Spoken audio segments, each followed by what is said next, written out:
Welcome to every album ever, Loose Ends, which means we fucked up and we forgot to do something.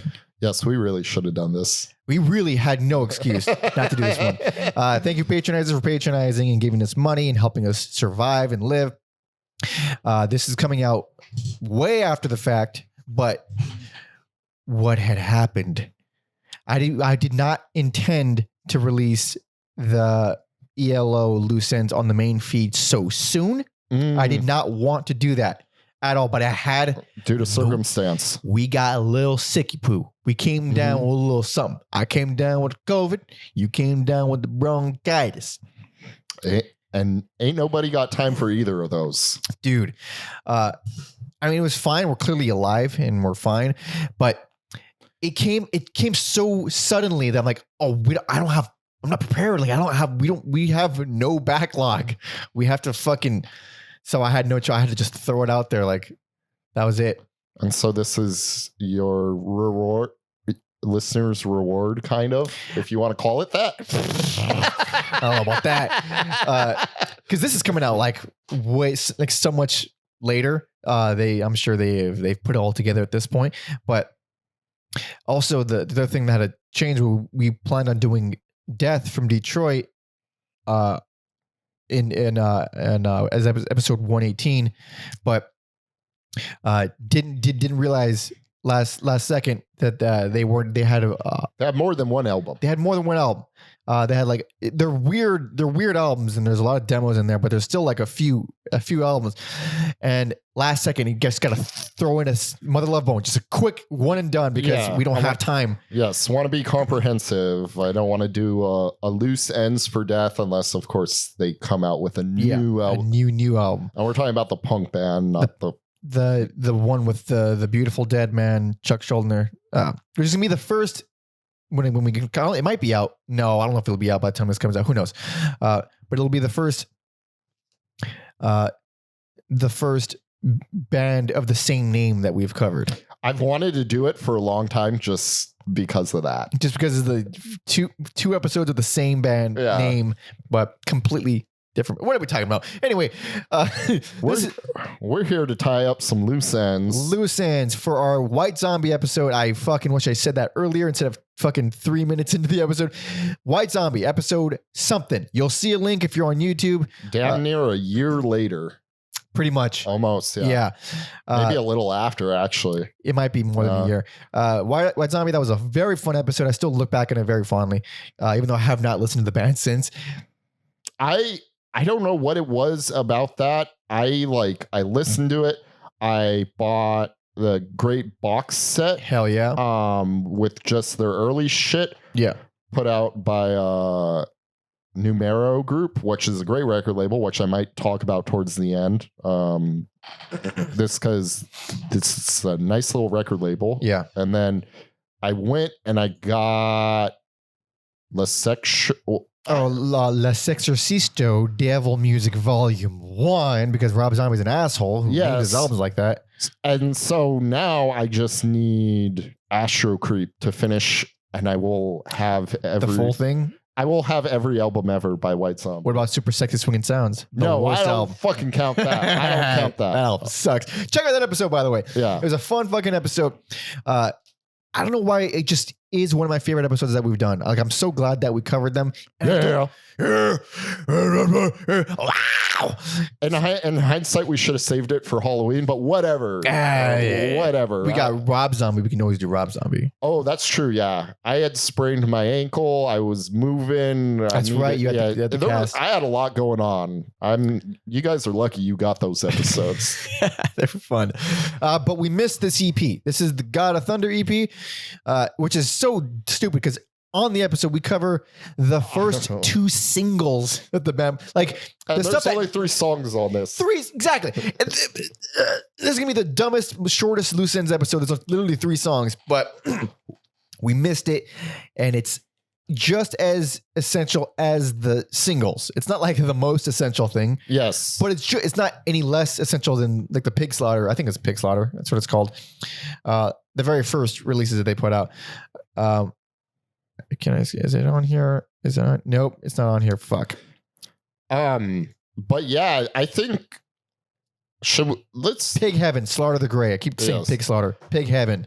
I think this EP is cool because it captures a very like specific Yep. transitional period for White Zombie. Extremely Yes. specific. And it captures And it it's exactly. it's the only or recordings that do it. So Yeah. So let's I never know how to like approach the loose ends episode because they're so casual and there's no structure. It's like, whoops, we forgot a thing. How's it going? Here's a song. See you later. So the thing this captures is this came out in 1989, and that is between Make Them Die Slowly and Les Exorcisto. and it captures it perfectly because you can listen to it and you're like, it could have gone the other way. Or it could have gone, if you wanted to throw like some more like electronic industrial stuff, they could have worked these songs into that too. And this like captures that perfectly of like right between It is those sounds. a perfect, it is such a middle point record. It's insane. Like I can't even think of an example that does it this much where it's exact splice between the two. Even like Make Them Die Slowly, that's still more like noise and metal. It's more thrashy. Yeah. And this EP has elements of that. Well, we'll talk about it more. You should probably start it. Yes. But yeah, that's why we're talking about it. That's what to kind of set you guys up for where the band is at since we're putting you in the middle of something. Hell yeah. So this came out, like you said, 1989. This is God of Thunder.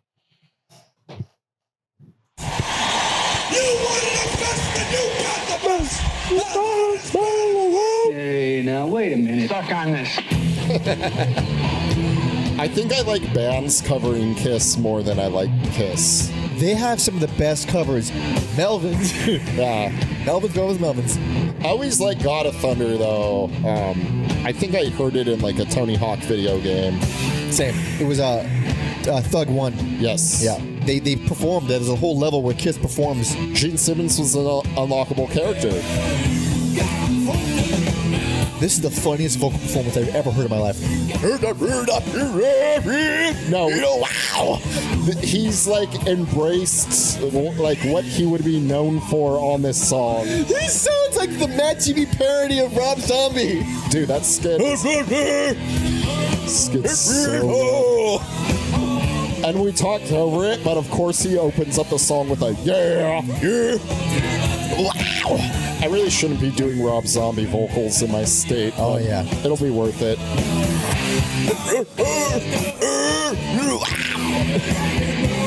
Yeah, this is where he decided this is for me. I like it though. It's so fun. No, I love it. This is a great cover. It took me years to really appreciate Rob Zombie, but I finally do.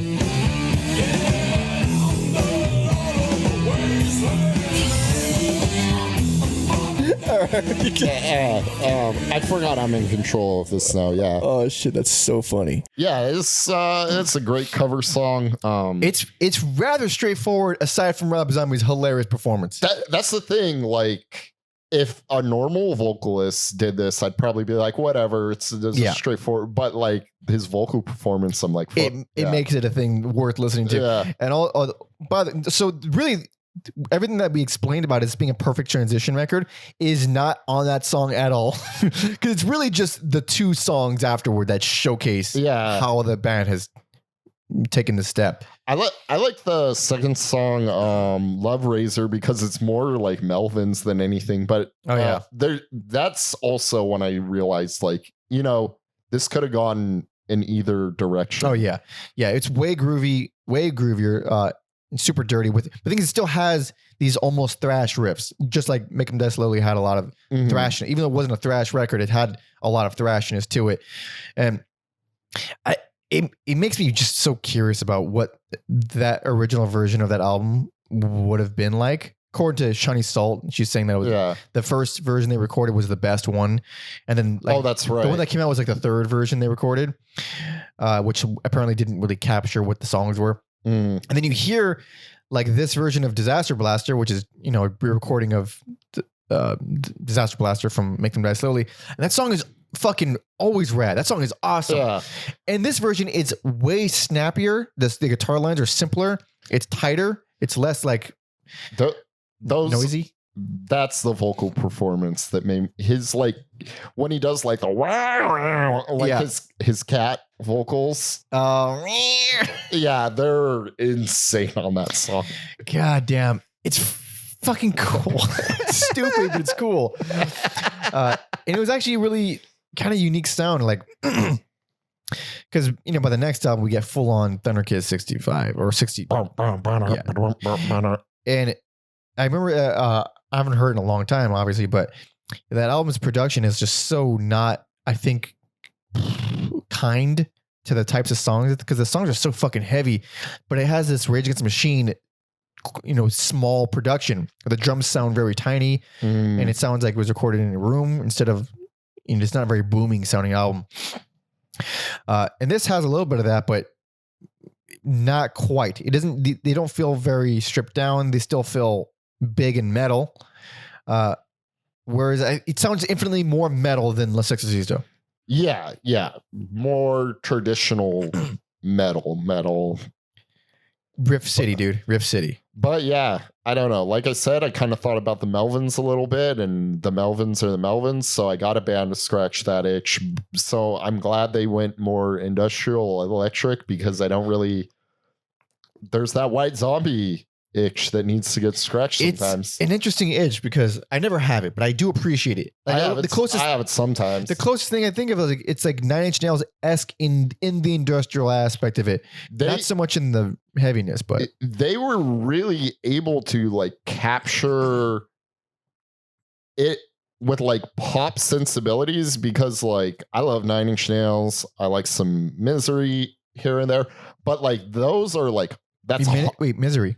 Or you mean Ministry? Ministry. Because I do love Ministry. Ministry, yeah, like, but that's like hard. Yeah, that's hard. Where like Rob Zombie or White Zombie, you could like have your industrial metal and like have fun with it. It is way more campy. I don't know. There's probably I'm sure there's plenty of imitators or maybe some unsung heroes, but like I can't think of another band that's like, you want to listen to industrial metal and have a fun time? There's one band to go to for that. Or Rob Zombie. Everybody loves Dragula. Yeah, everybody loves Dragula. Dude, that's what was wrong with the new Matrix movie. Not enough Dragula? Not enough Dragula. Our friend Dylan called it when he saw the trailer. He's like, man, those movies were never about classic rock. It was about like Dragula and techno and the shit of the time, the early 2000s, late 90s. And he's fucking right. Before even watching the movie, he was fucking right. That's the thing about all these. Who the hell is the one that said it might have been Big J. Okerson? I think it was Big J. Okerson. So, like, well, these fucking remakes, you know, the Total Recalls, and then the whatever. Oh, those are almost worse. Those are definitely worse. But it's like what Hollywood doesn't understand. It's not about the movies. It was never about the movies. It's about the actors. Like all those like Point Break and shit. Like all these, like you're remaking these movies that weren't exactly great movies. They were only good because of like you like the actors and it was a time and place kind of thing. Yeah, like, you can't remake that. No, especially like a Point Break. That is very much like a lightning in the bottle thing, where it was like a very specific time with a very specific cast. Yeah, and then like the fact that it's like there's some cheese elements to it. That movie in particular, you can't replicate it. Yeah, it's not. Yeah. So, and I'd argue if you're going to do a Total Recall thing, like that's based on a Philip K. Dick thing, lean more into like book. Yes. And that's how you do that. But yeah, and it's the same kind of thing when you look at like sequels years and years later, like you can't be the original. You cannot do that. Like it won't work. It just won't be, because it is not that. Nothing will ever be that again. It had its place in time. Make it something completely different, or take elements and just be.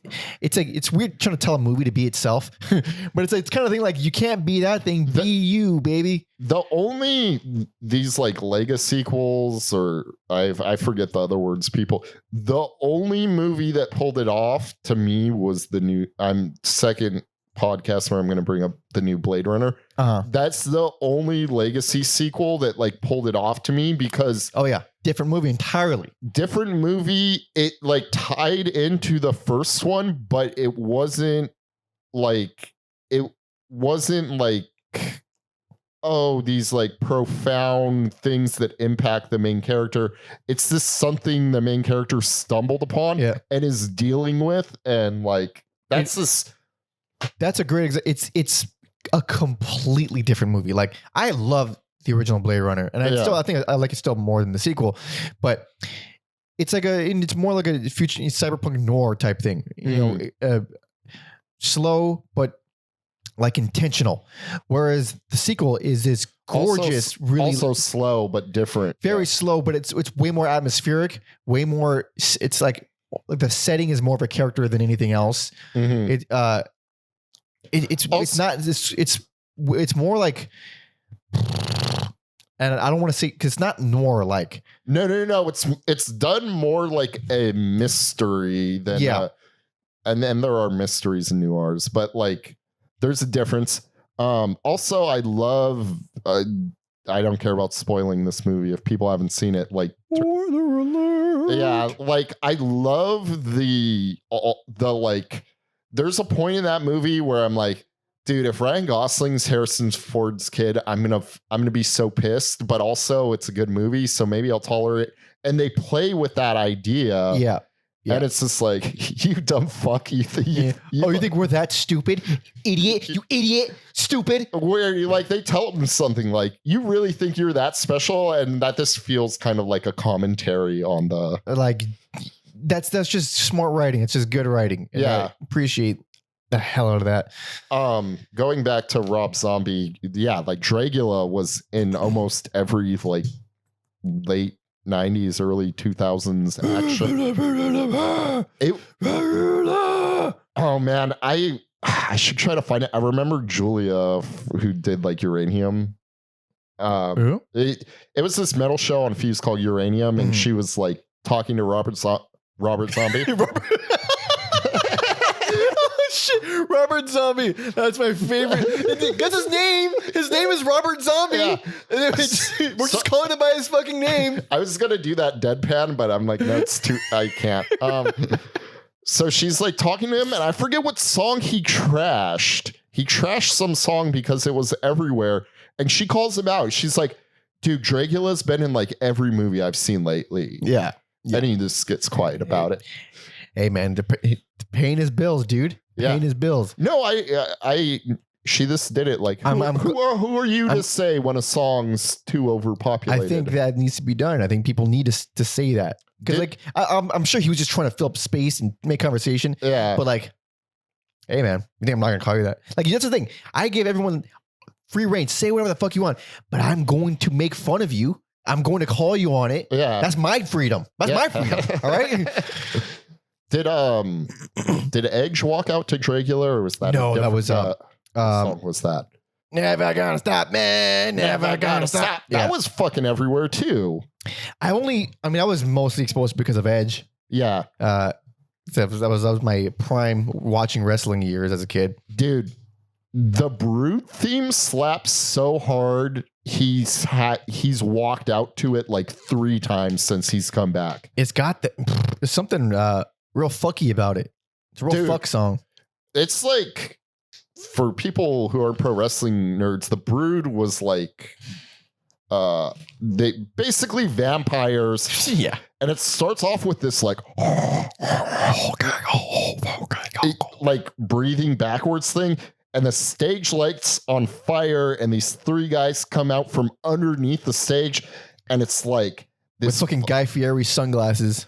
Dude, yeah, Gangrel's the fucking man. So yeah, this guy comes out with vampire teeth and like a chalice of blood, and it's like this, like, not like Blade techno, but still like it is. It's like a sensual Blade fuck song. And yeah, it could like tie into White Zombie, which is why I'm talking. And it's just so fucking cool. It is pretty cool. That's all I wanted to say. The Brood entrance is fucking Brood is cool. It's a lot cooler than Thrasher and we're talking about wrestling again. Thrasher and Mosh. Oh yeah, no, that wasn't. That's because that wasn't like authentic. It was clearly like, oh, you guys should be the metal guys. I never believed that was like an ICP interpretation of punk. Yeah, Thrasher and Mosh. Yeah. They weren't about that lifestyle. That's why this is loose ends, right? Yeah. Did I show you the Malachi Black entrance? Can we just like do Malachi Black? Can we just You might have. Can we just do a reaction to? I can probably sync it up. Yeah. Like this guy, it works because he's about that life, and like. Man, I love that this guy, Malachi Black, is just making arenas full of people listen to fucking black metal and like. Let's see. Sorry to spring that on you, but I'm like, this. Also, if you're here for White Zombie, you can leave. Oh yeah, when this is eventually on the main feed. We're about done with White Zombie. It's a cool EP. It's a good transition record. Let's watch some stupid wrestling shit now. The funny thing about this guy. And it's not even just him exactly. It could have been anybody. With this type of gimmick, there has never in the history of existence been a black metal person who is jacked. So it's like, it's so funny seeing someone in shape. Well, yeah, I think it works because he's more like svelte. He's like tall and lean. But when I think black metal, I think like massive and gangly. Exactly. Gangly. Leah, the nice lady who did our t-shirts. Hell yeah. She has the frig bog body. Pog body? Bog. That's great. That's a great term. Bog body. Because it has fucking alliteration. And yeah, she's a very creative person. It's also very, very descriptive. Yes. We know they are from swamps. That's what they are. Oh, you hear it immediately and you go some Golem Steve Buscemi type body. Yeah. They are the same. Steve Buscemi might as well be called. By the way, I've been watching Lord of the Rings movies for the past 2 nights in a row. Hell yeah, bro. I might try to like catch up with you. It's been a while since I've seen those. I forgot how much I just felt like, I was just in the mood. You know what? I don't listen to a podcast and they were joking like about one of them watching it while he was sick. I'm like, I should watch that too. I haven't seen them since I was a young boy. Yeah. And I fucking love those movies. God damn it. Oh, they're good. They arguably like I love those Marvel movies, but they are what they are. But like, I miss a good trilogy. Yeah. I like a good trilogy that ends it after the trilogy. Yes. And then, there really hasn't been anything that like captured that like big trilogy feeling. Oh yeah.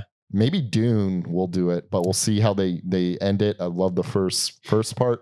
So did I, but I think they're just going to do part 1, part 2. It's not going to be. Oh really? Yeah. Because there's like 1 million books. There are 1 million books, and I'm scared to read them. I've only read the first one, so. Isn't the first one alone like 500 pages? It might be longer. Jesus Christ. There's like a whole like dictionary in there too. Oh my God. I hate that. That's why it was considered unfilmable, because it's like, how do you like get all this information in there? Yes, and masterful job of it in the new one. I quite loved it. Yes. I mean, I hated the filter, the colors in the movie. It was just a gray movie. It's a gray movie. But in terms of costumes and art direction, it's amazing. Fucking unmatched. Yeah. Unmatched. You know what? It's a shame. That should probably win like best costume. Oh yeah. But and also House of Gucci, not that good, but they'll probably just see like, oh, Gucci, we gotta, unless they're trying to go for that douchey film buff type of thing, which Oscars often do. Yes. I feel like it's weird. They do that, or they do like name recognition, because like I watched Bohemian Rhapsody and I'm like, there's no way this will get like nominated for anything. Fuck that movie. Oh and yeah. It got nominated for a lot. I think it won. Like, fuck that movie though. But. Yeah, I mean that's a perfect example of a movie that I fucking hate it from just in concept, like because biopics are so hard to. I haven't watched it. Yeah, and that's because I refuse to watch it. No, you would hate it. I don't want to watch a fucking recreation of a live performance that I can watch the real version of. No, yeah, I'm telling you right now, even if that scene wasn't in the movie, you'd still hate it. Well, and also the only other scene that I've seen was what if the crowd plays along with us? Stomp, stomp, clap. Stomp, like, oh, that's how it happened. I'm sure that's how it happened. You That fucking idiot liars, stupid, dumb fucks. Like, oh, I hate shit like that. That's why Rocket Man was cool, because he's just like, I'm a drug addict, baby. I need to watch it because a fucking relative is Elton John. I almost said John Lennon. Cousin of a cousin. He's a guy out of. Oh yeah. My British cousin. I remember, but some listeners. My British cousin told me how he was related to me, and I still forgot. Like, because I was like, I know him. He's someone. I'm gonna ask him when I see him. I did, and I don't remember. So whatever. Yeah, I hear it's a good movie. It's I don't even really like musicals or biopics, but somehow that movie one worked. That worked for me. Holy shit! That good. Well, to me. All right. Also, I'm a weird dude. That's true. This is the second time you've brought up wrestling in 1 hour's time. I have a one-track mind. I just talk about wrestling and the films of Denis Villeneuve, or however you say his name. That's all I'm talking about today. Wait, what? That's the guy who did the new Blade Runner and Dune. Right. Yeah. He's a Spanish guy, right? Or Chilean? I forget which, but yes. Of Spanish. Are those the only movies he's done? No, he's done Arrival, which that's right. I fucking love that. Great movie too. I love Prisoners. He did this. I don't love it, but it's fucking weird with Jake Gyllenhaal. If you hate film filters, that movie's all yellow all the time. It makes you feel gross. I mean, you think that he would be more conscious of that kind of thing? I think it was supposed to make you feel awful. Ugh. God damn it. Because, I mean, most movies have some kind of really overbearing filter on it that's like, it's kind of egregious. And the only time I've ever really liked it, and I mean loved it, and because it's not a filter exactly. It's fucking Mad Max Fury Road. Oh, because yeah. It's not a filter. It's just bright. It's just heavily saturated. So the blues are blue as fuck, and the oranges are super orange. And it feels so vibrant. No, that movie is just like, that's just how good that director is. It does so much stuff weaker directors would just fall on their fucking face. And man, that guy, I don't think he's made a movie since then. And he should before he dies, please. I was just about to say, the fact that there wasn't a sequel immediately after makes me really lets it sink in that this guy knows what he's doing. He's not in it for the money. Well, maybe look, this guy made Happy Feet. He made he's fine. He's fine. We're talking about he's an artiste. We're talking about Babe, Pig in the City director here. This guy. He directed the second one? Oh, I don't know if he did the second one. That's a very different story. I just like saying Babe, Pig in the City. Because Pig in the City, that was a different voice actor for Babe. Was it? I haven't watched those movies in so long. Strap in, folks. The first Babe. The woman who did the voice for the first Babe was one of the greatest voice actors for kids that has ever lived. She did Tommy Pickles. She did. Oh yeah. She did. What? I forget her name. You'll see it on screen right now. George Miller did do the sequel too. Hell yeah, he did. He did 1 and 2. This motherfucker went all in. She did the voice of Tommy Pickles in Rugrats. She did the voice of Jay Sherman's son in The Critic. She did the voice of a lot of kids. She did the voice of Babe in the first Babe. The best voice for a child that you could ever ask for that's not a child. E.G. Daily. E.G. Daily. Yes. She died. She died like, I don't know when it was, but she fucking died. But the thing is, I thought, she died, so they replaced her for Babe Pig in the City. No, she's still. She was still alive. No, she's dead. Wikipedia says she's still alive. The first Babe? E.G. Daily. Is that the same one? No. That's Pig in the City. The first one. The first one.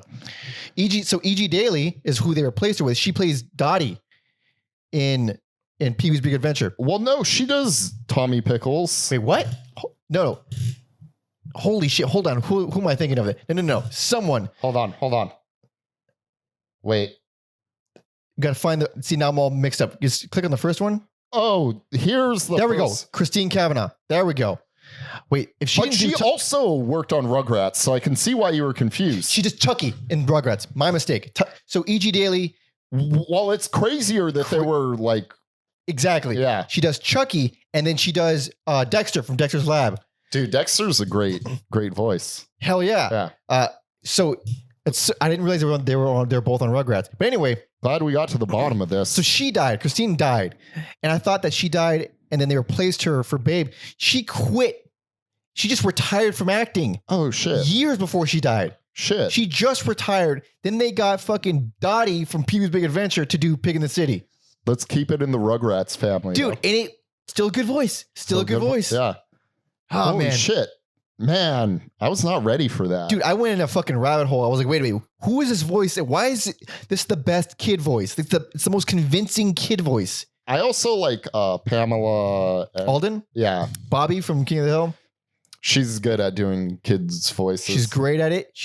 Bobby is one of the greatest characters in all of fucking TV history. And King of the Hill is one of the greatest things ever. Also, she was a dime back in the day. I would still. She's still a very attractive woman. I still would. But back in the day, it's like, oh, this isn't fair. This isn't fair to humanity. No. Oh my God. No. Also, I like her like TV show, and you learn because it's like, oh, what is it called? Better Things. Yeah, Better Things. And it's just like pseudo autobiographical. So you learn these like weird things, and then you look it up, and like how like, yeah, she does have like a crazy like British mom, and wild. That's unexpected. Yeah. Jesus. Good stuff. Damn. Well, thanks. So that was White Zombie. That was God of Thunder, and that's our podcast on music. That's what we do here. But we want to give you some extra. We got extra. We got extra for days. Yes. What else you want to know about Babe? Tell me. Hit me up. What you got? I haven't seen it in a long time. Don't ask me any questions. Oh yeah, haven't watched Babe. I think I would fucking cry now. Really? Was it a sad? Yeah, it's a sad fucking movie. I get that mixed up with Charlotte's Web. No, both have pigs. I think his parents go to the slaughterhouse in the first one. Oh yeah, we eat those. Yeah, shit. Jesus Christ. Sorry, babe. I love bacon. Sorry, babe. Sorry, babe. It's this Matt reviewing Babe. Or Will Arnett. Oh yeah, same guy. Same guy. Or the hormone monster from Big Mouth. Oh yeah. Is that one? I think that's Nick Kroll. Oh, he does the voice of that one too. I've only seen a few episodes of that show. It's great. I love it. Also, I like how it's like Andrew's based on John Mulaney, and it's like he's sweet, but he's a monster because he's on coke all the time. Well, no, and then this whole shit about like John Mulaney leaving his wife for Olivia Munn, and I'm like, I thought that was an exaggeration, but that is you. Hold on, and here's where I'm gonna back him up. How do you know if wife wasn't a bitch? How do you know? How do you know? What if Olivia Munn's just like, no, she's hurting you, John. She's hurting you. And like, you're right, she is. That's good. My impression for John Mulaney is the same as my impression for Jalopy Afra. Yeah, it kind of is the same person. No, yeah, it's this crazy personal shit. I probably shouldn't even be commenting on. Yeah, but who gives a fuck? It's public. It's funny. It's public. You're a public figure, and you should never left your first wife while you were in rehab for Olivia Munn. There we go. Well, I only say you shouldn't be. I mean, because that's just one of the rules of rehab is don't start a new relationship. Yeah, that's what it is. It's just a recovery thing. But I'm not personally in recovery, but I do have a lot of experience with recovery stuff. Don't ask. But weird question. Even though we're supposed to be wrapping this up, and this is to fill time. And I don't even know if you know, but I was thinking about it. From what you know, do interventions actually work? Oh, that's a good question. I don't know. Well, I would say probably not.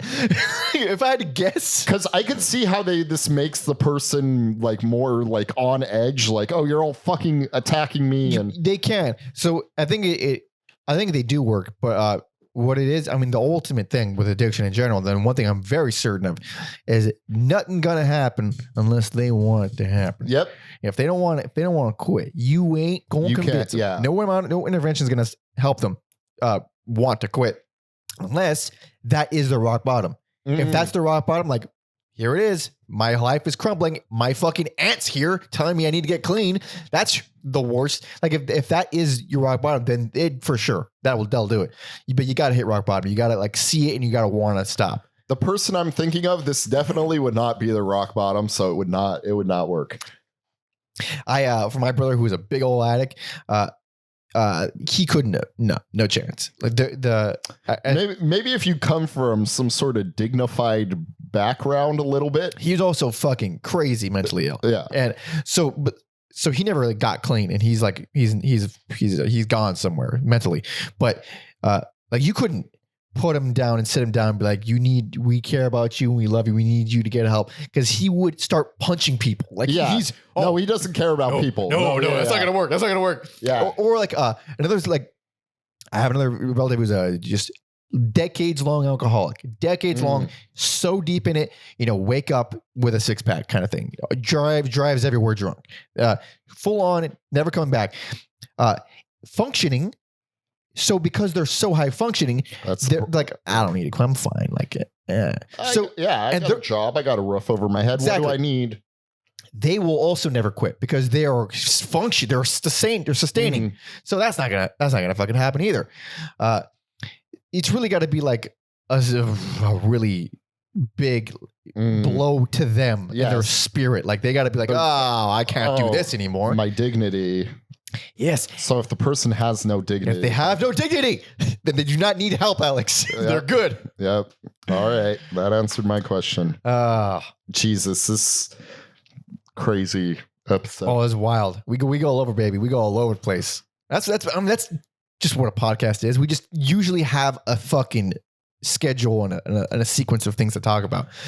So when we go off the rails, baby, we go off. Yes. We go off. Yes. So that's what these loose ends are for. More personality driven and. Oh yeah. Oh, we've seen some shit, folks. We don't talk about that much on the main pod, but we've seen some shit.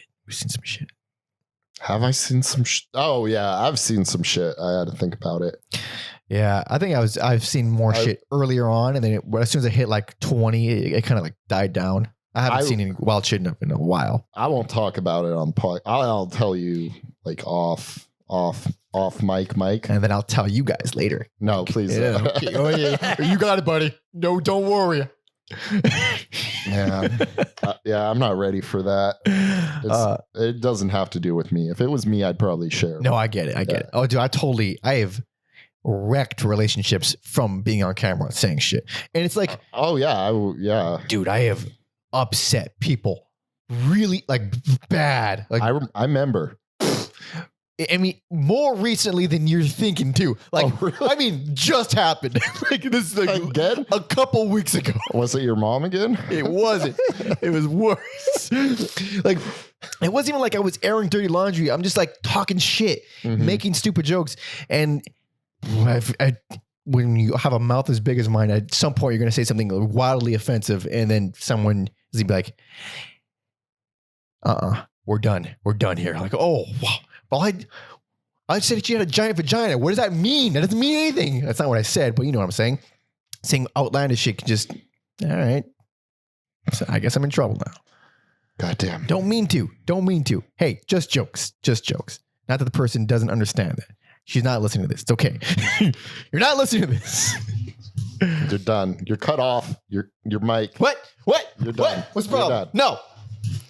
Can't take this is my house. You can't kick me out.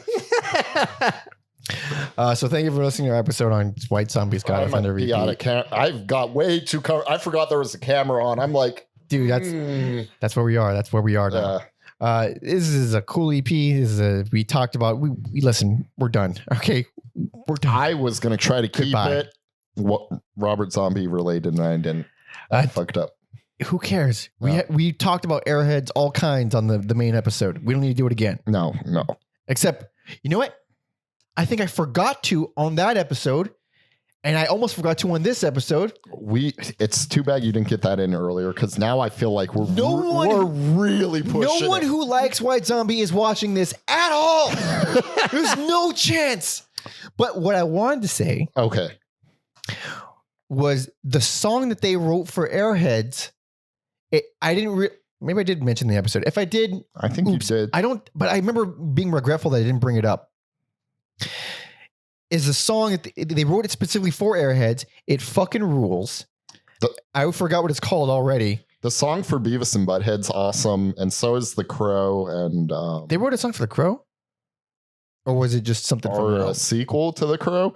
Also, Escape from LA, which is an awful, cheesy, great. Oh yeah, I haven't seen it, but I know there's surfing. They make Snake Plissken play basketball. John Carpenter, I love the man, but sometimes he's out of his fucking mind. Holy shit. But point is, the song is really good. I'm your boogeyman. Boogeyman, turn me on. Yeah. Yeah, God. Fucking, their cover of Boogeyman is hilarious. It's more Rob Zombie than White Zombie. Oh, for sure. But the song that was in Airheads, which of course I forget what it's called. I thought you were going to do that while I was talking about I was going to, and I got super sidetracked. It's so good. And I remember being disappointed that it wasn't on one of the albums. Because it's just a fucking great song. And the fact that they wrote it for Airheads is... Feed the gods. Feed the gods. The fact that they wrote it for Airheads, which I believe bombed, even though it's a fucking awesome movie. I feel like it's like cult. It is. Maybe we'll review it for a bonus one because it's music. Hell yeah. It's music related. The fact that the song that they just like, you know what, we believe in this movie, we're gonna write a song for it. Yeah. Is so wacky, but it's a great fucking song. Whatever. White Zombie's cool. Anyway, thank you for all for hanging out and supporting and watching and all that. My throat is all phlegmy. The talking is finally caught up to me. I tried to cut you off before, but you're like, dude. I need to talk about addiction. I really need to. Oh, you need to go? No. Oh, clear your throat. No, I was. Yeah. Just cut me off. Yeah. I get you. Subscribe and like and all this stuff. It's very cool. You can find and also. If you listen to this whole episode, you're a crazy person. Out of your fucking mind. But whatever. Patronizers, thank you so much for giving us your money. Thank you. This is what you get for your money, apparently. You can also find the God of Thunder EP in the description. And whatever. You guys know us if you know us. I didn't even introduce ourselves at the beginning of the episode because oops. Yeah. That's just what it is, baby. Oops, I did it again. It's just what we do. I'm sorry. We're getting too loose with these looses. I can't feel my voice. Yeah. Thanks, everybody. Good night. Follow me everywhere on social media at Pounder Monkey. You can follow Alex on Instagram at Mother Puncture. And we will see you guys on a fucking main episode. Goodbye.